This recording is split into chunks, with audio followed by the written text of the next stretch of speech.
सभापति महोदय, हमारे देश में अनेक संस्थाएं और संगठन हैं और आज हम एक नई संस्था को जन्म लेते हुए देख रहे हैं।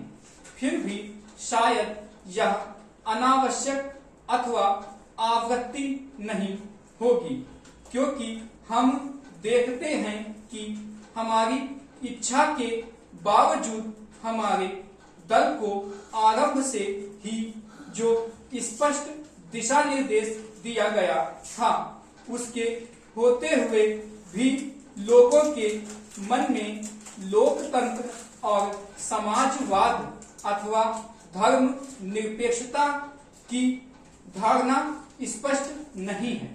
हम अधिकाधिक लोगों में और प्रायः कुशाग्र बुद्धि वाले नौजवानों में छोटे और सरल रास्तों के लिए और लक्ष्य तक शीघ्रता के साथ पहुंचने के लिए बेचैनी पाते हैं, या नहीं महसूस करते कि हम चाहे जो राह पकड़े, जिधर भी कदम बढ़ाएं, सबको आगे बढ़ने की कीमत चुकानी होगी।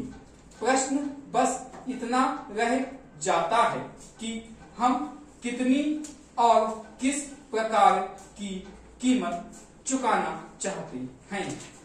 हमने बहुत ज्यादा सोच विचार के बाद लोकतंत्र का रास्ता चुना।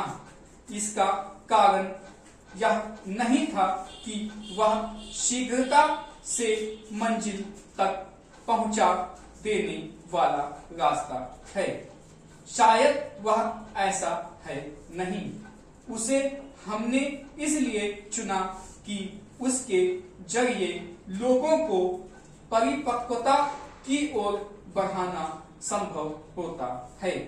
हमने यह महसूस किया कि हमारी जनता के लिए यह सबसे महत्व का काम है कि देश में जो कुछ भी हो रहा है उसमें उन्हें अपने आप को सम्मिलित समझना चाहिए और देश के विकास में सहभागी बनना चाहिए। यह तभी हो सकता है जबकि उनके सामने चुनाव के लिए विकल्प हों और यह प्रणाली उन्हें इस तरह का मौका देती है।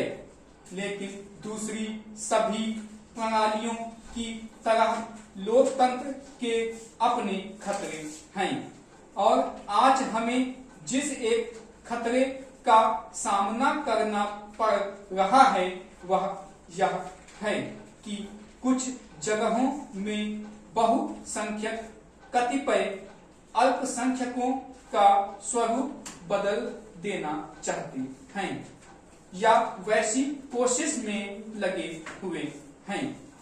हमारे लोकतंत्र का यह तात्पर्य नहीं है, उसका अर्थ यह जरूर है कि हमें मतदान का अधिकार हो, हम अपनी राय जाहिर कर सकें। जो कुछ अल्पसंख्यक लोग चाहें उसे स्वीकार कर लें। इसका मतलब यह नहीं है कि हमें कोई वैचारिक शिकंजा जकड़ ले।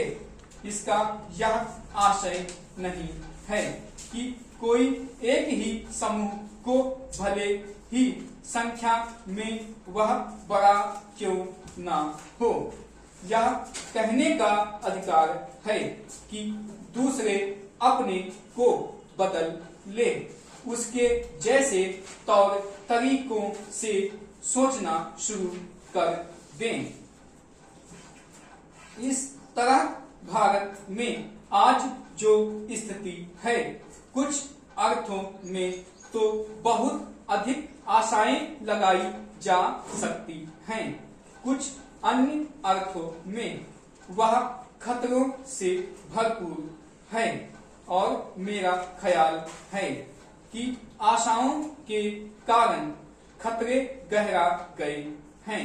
कहने का तात्पर्य यह है कि जब लोगों ने देखा कि किसी एक दिशा में बढ़ने का सुदृढ़ प्रयास हो रहा है।